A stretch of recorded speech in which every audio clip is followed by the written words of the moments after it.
Republicans are calling for more transparency when it comes to state spending for migrants, especially following a report that family members of DocGo may have benefited from their contract with New York City.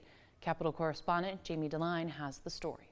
After a recent Albany Times-Union report, Assembly Republicans are calling for an oversight hearing on DocGo, the company hired by New York City to transport and care for asylum seekers. They weren't really an entity that had experience in this type of service, so that was a big red flag at the beginning, but now we're hearing that subcontractors, hotels that they're utilizing, there may be close family relationships, other relationships between these entities, and our question today is who's looking out for the public dollar. A DocGo spokesperson issuing a statement saying there's no truth to the report, saying, quote, all of our subcontractor relationships are managed with oversight and integrity. Democratic Assembly member Angelo Santa Barbara says he doesn't need a hearing to convince him there's been a lack of transparency. I think we have enough of a track record to say that we should not be dealing with them in any way at this point. In total, $4.3 billion in state money has been allocated to deal with migrants.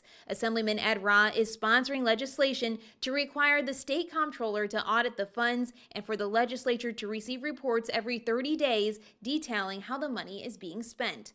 DocGo's New York City migrant services are set to end this month, but will continue to house asylum seekers in upstate New York hotels until the end of 2024. A spokesperson for New York City Hall says the city is shifting to a more competitive bidding process and the work will be open to other groups such as nonprofits, stating, quote, we believe in fair contracting even as we respond to an emergency and expect the same from entities we contract with.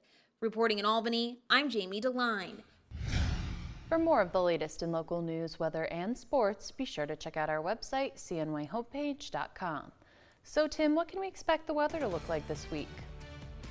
The showers from today, while they'll eventually depart here, the dry air comes into play, but the question becomes, how quick does the system out the plains end up coming on in? We'll let you know.